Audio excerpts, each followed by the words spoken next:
ओम शांति। 23 मई 2026 के ईश्वरीय महावाक्य। पहले एक नजर मुरली के मुख्य पॉइंट पर। बाबा ने कहा, भगवान भक्तों के रक्षक है। शिव बाबा रावण द्वारा दी गई दुख पीड़ा से भक्तों को मुक्त करने आते हैं। कलयुग में मनुष्य रावण संप्रदाय के कारण दुखी है। संगम युग में बाबा राम संप्रदाय बनाते हैं। ब्रह्मा कुमार कुमारियां नई रचना है। परमपिता परमात्मा ब्रह्मा द्वारा नई ईश्वरीय रचना रचते हैं। शिव बाबा बेहद के बाप है। सभी आत्माओं के एक ही निराकार पिता शिव है। और फिर बाबा ने कहा, अपने को आत्मा समझना है, देह नहीं। आत्मा अविनाशी है, शरीर विनाशी। संगम युग प्रकाश का समय है। अभी अंधियारे से निकलकर ज्ञान के प्रकाश में आए हो। राजयोग द्वारा स्वर्ग की स्थापना। शिव बाबा राजयोग सिखाकर फिर से स्वर्ग का मालिक बनाते हैं। शाम से सुंदर बनने का रहस्य। आत्मा पवित्र से अपवित्र बनी है। अब फिर योग से सुंदर बनना है। और फिर लास्ट में बाबा ने कहा, राजधानी में सब प्रकार के पद होंगे। राजा रानी प्रजा साहूकार और गरीब सभी बनेंगे। पुरुषार्थ अनुसार पद मिलेगा। बाप की याद और श्रीमत ही स्वर्ग का अधिकार दिलाती है। ज्ञान रत्नों का दान करना है। स्वयं धारण कर दूसरों को भी ज्ञान देना सच्ची सेवा है। याद रूह रिहान और धारणा की क्लासों द्वारा वातावरण को रूहानी बनाना है।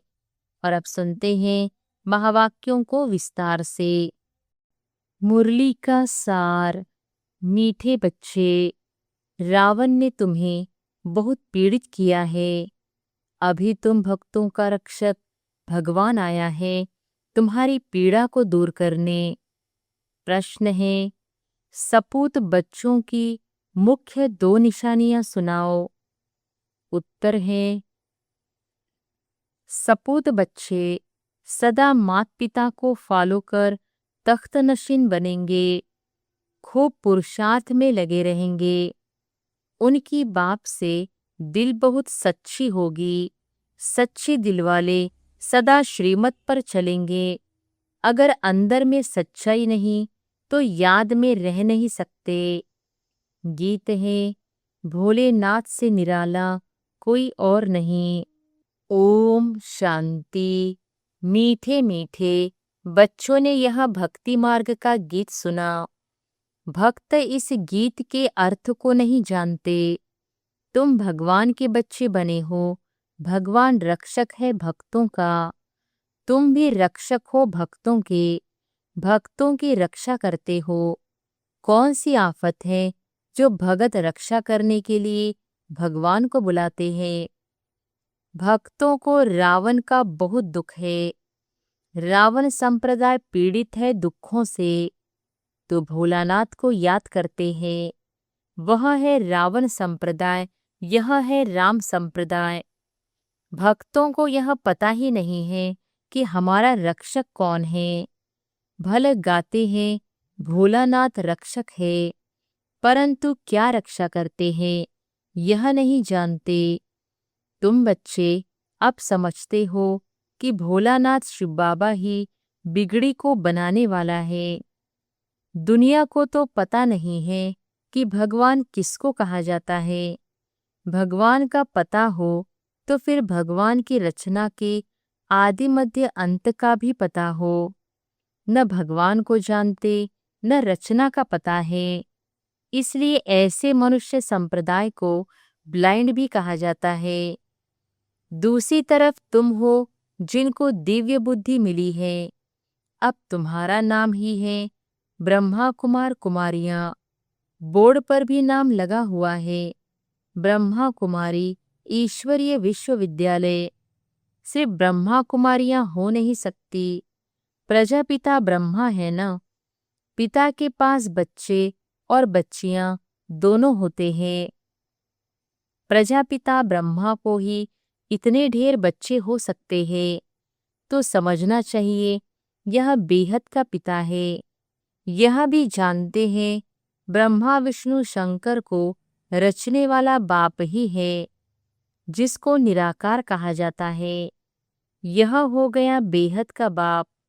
यह भी जानते हो परमपिता परमात्मा ब्रह्मा द्वारा रचना रचते हैं। इनकी सारी रचना है सब मनुष्य मात्र वास्तव में शिववंशी है। अभी तुम आकर प्रजापिता ब्रह्मा की संतान बने हो। यह है नई रचना। परमपिता परमात्मा ब्रह्मा द्वारा रचना रचते हैं, तो तुमको ब्रह्मा कुमार कुमारियां कहा जाता है। इतने बेहद के बच्चे हैं, जरूर बेहद का वर्षा लेते होंगे। बच्चे जानते हैं हम ब्रह्मा कुमार कुमारियों को शिव बाबा ने एडॉप्ट किया है। शिव बाबा कहते हैं तुम हमारे बच्चे हो। तुम आत्माएं भी निराकार थी, परंतु ज्ञान तो साकार में चाहिए। तुम जानते हो हम आदि सनातन देवी देवता धर्म के थे। ब्रह्मा द्वारा रचना यहाँ होती है। शिव जयंती भी यहाँ मनाई जाती है। यहाँ मगध देश में ही जन्म लिया है।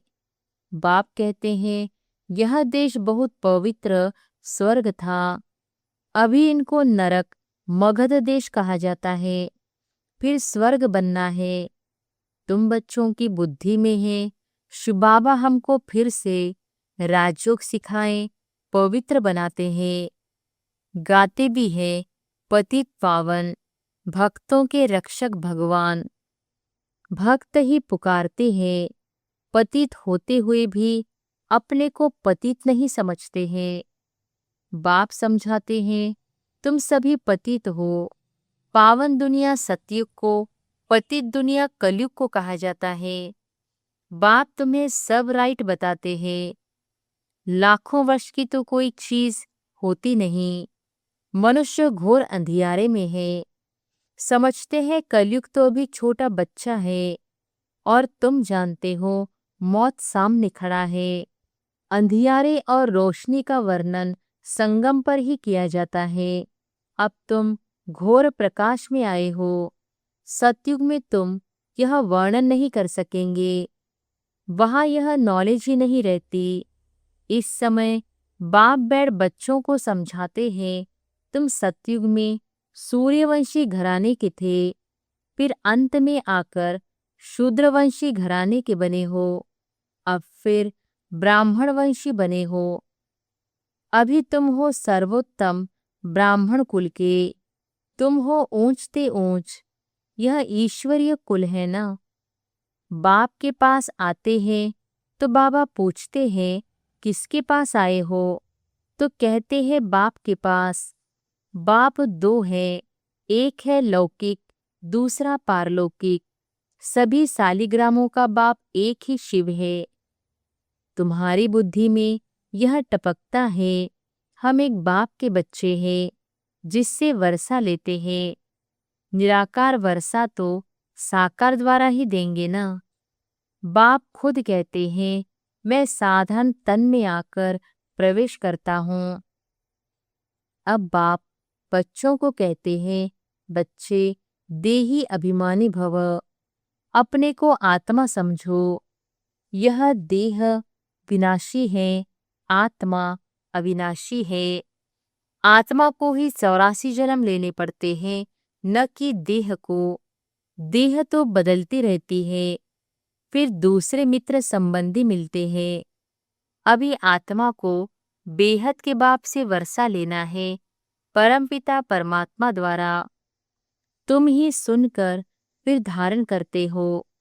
संस्कार तुम्हारी आत्मा में है, आत्मा में ही संस्कार रहते हैं। ऐसे नहीं कि शरीर के संस्कार कहेंगे, नहीं, तुम्हारी आत्मा के संस्कार तमोप्रधान है, उनको अब चेंज करना है। काया कल्पतरु कहा जाता है। काया कल्प वृक्ष समान बनती है, आयु भी बड़ी रहती है। तुम जानते हो, यहाँ तो आयु बहुत छोटी रहती है। छोटी आयु में ही बैठे बैठे अकाले मृत्यु हो जाती है। अभी तुम काल पर विजय पाते हो, वहाँ काल कभी खाता नहीं। अकाले कब शरीर नहीं छूटता। तुम जानते हो, अब यह शरीर बूढ़ा हुआ है, इनको छोड़कर नया लेना है। शरीर छोड़ने समय भी बाजे बजते हैं, जन्म लेने समय भी बजते हैं। वहाँ रोने की बात ही नहीं होती। तुमको भ्रमरी का मिसाल भी समझाया है। तुम हो ब्राह्मण ब्राह्मणियाँ। ब्राह्मणी और भ्रमरी राशि मिलती है। जो काम भ्रमरी करती है वही तुम भी करते हो। बंडर है ना। भ्रमरी का दृष्टांत कछुओं का, सर्प का, यह सब शास्त्रों में है। सन्यासी आदि भी यह मिसाल देते हैं। अभी तुम बच्चे बाप द्वारा यह सब समझ रहे हो। वह तो हुआ भक्ति मार्ग। पास्ट का गायन करना, इसका फिर बाद में गायन होगा। इस समय ही बाप इस तन में आते हैं। इनको ब्रह्मा को भगवान नहीं कहा जाता है, वह तो फिर अंधश्रद्धा हो जाती है। ऐसे भी मनुष्य हैं जो राम को, कृष्ण को भगवान समझते हैं। कृष्ण के लिए, राम के लिए भी कह देते, वह तो सर्वव्यापी है। कोई कृष्णपंथी, कोई राधेपंथी होते हैं। राधेपंथी वाले कहेंगे सर्वत्र राधे ही राधे है। कृष्णपंथी कहेंगे जिधर देखो कृष्ण ही कृष्ण है। रामपंथी राम ही राम कहेंगे। समझते हैं राम कृष्ण से बड़ा है, क्योंकि राम को त्रेता में और कृष्ण को द्वापर में ले गए हैं। कितना अज्ञान है। अब बाप तुम बच्चों को समझा रहे हैं। कितने ढेर ब्रह्मा कुमार कुमारियां हैं, जरूर बेहद का बाप होगा। तुम कोई से भी पूछ सकते हो। कभी नाम सुना है प्रजापिता ब्रह्मा का? बाप ने स्वर्ग की नई रचना रची है। गाया भी जाता है ब्रह्मा द्वारा ब्राह्मण। जब तक तुम सब ब्राह्मण ब्रह्मा की मुखवंशावली नहीं बने हो, तब तक दादे से वर्षा ले नहीं सकते। बेहद के बच्चे बेहद का वर्षा बाप से ही लेते हैं। लिया था बरोबर, बरोबर स्वर्गवासी थे, अभी नरकवासी बन गए हैं। अब फिर प्रजापिता ब्रह्मा द्वारा परमपिता परमात्मा विष्णुपुरी स्वर्ग रच रहे हैं। कितना सहज है। शिव बाबा पूछते हैं, आगे तुमको यह ज्ञान था? इनकी आत्मा ही कहती है, मेरे में यह ज्ञान नहीं था। मैं भी विष्णु का पुजारी था। जो हम पूज्य थे, सो अब पुजारी आकर बने। अब फिर बाबा आकर पुजारी से पूज्य देवता बना रहे हैं। तुम बच्चों को अंदर में खुशी रहनी चाहिए। परमपिता परमात्मा ने आकर हमको एडॉप्ट किया है। मनुष्य मनुष्य को एडॉप्ट करते हैं ना। बहुत मनुष्य होते हैं जिनको अपने बच्चे नहीं होते हैं तो एडॉप्ट करते हैं। अब आप जानते हैं मेरे बच्चे सब रावण के बन गए हैं, इसलिए मुझे आकर फिर से एडॉप्ट करना पड़े। ब्रह्मा द्वारा अपने बच्चों को एडॉप्ट करते हैं। यह एडॉप्शन कितनी वंडरफुल है, तुम ही जानते हो। शिव बाबा ने हमको ब्रह्मा द्वारा एडॉप्ट किया है।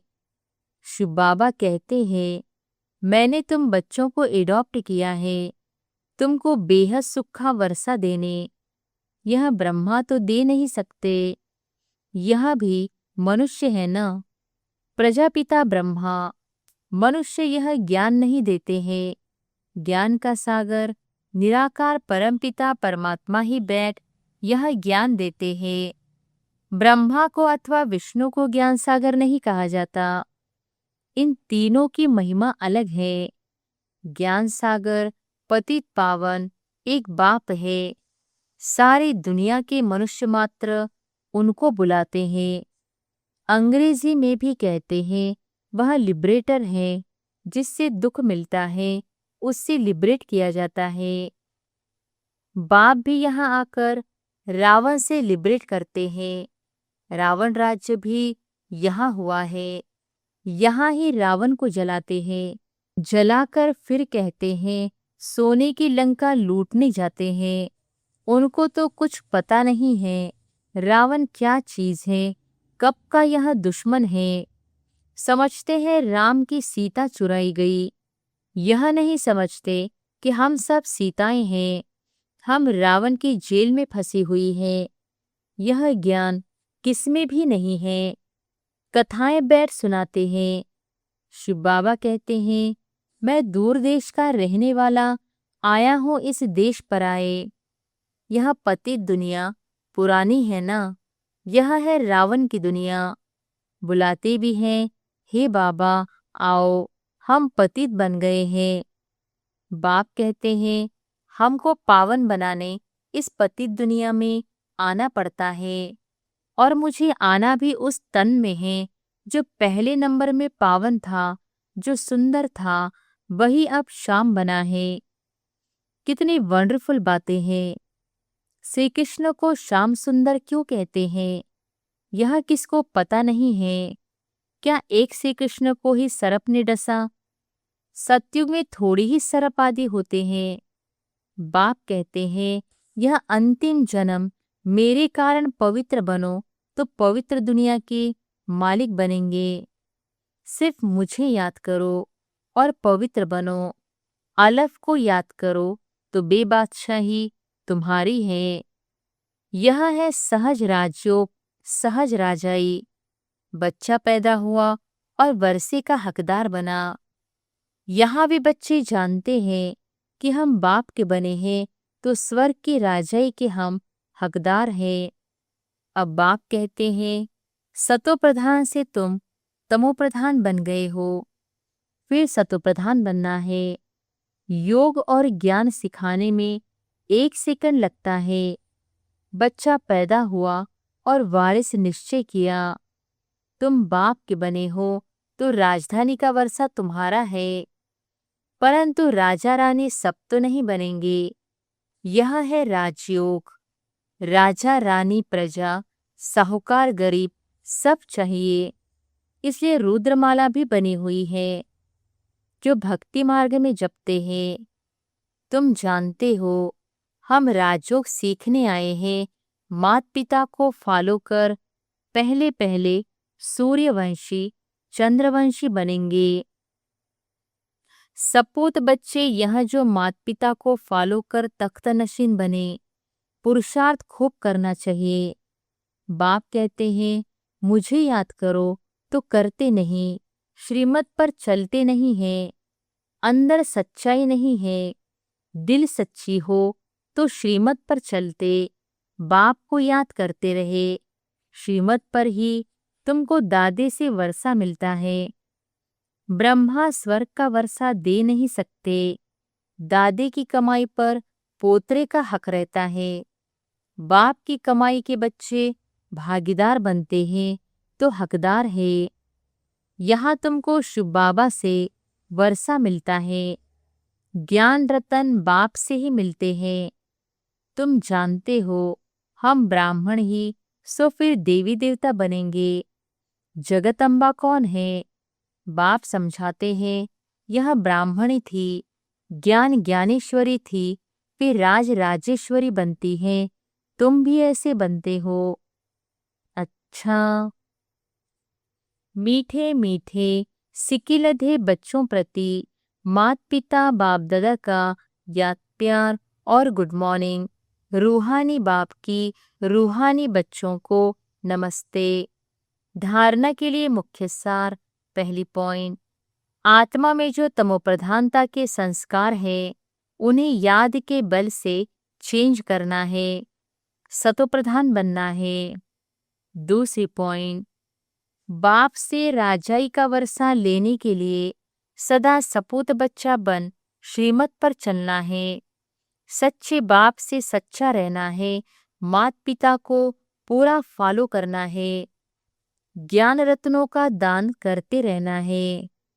वरदान है, अपने परिवर्तन द्वारा निरंतर विजय की अनुभूति करने वाले सच्चे सेवाधारी भव। अपने परिवर्तन द्वारा निरंतर विजय की अनुभूति करने वाले सच्चे सेवाधारी भव।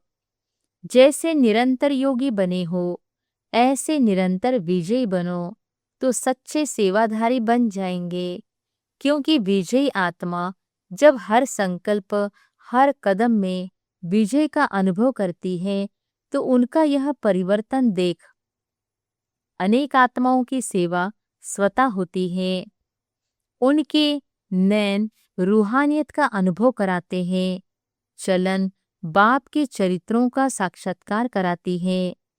मस्तक से मस्तक मणि का साक्षात्कार होता है। ऐसे अपनी अव्यक्त सूरत से सेवा करने वाली विशेष आत्मा को ही सच्चा सेवाधारी कहा जाता है।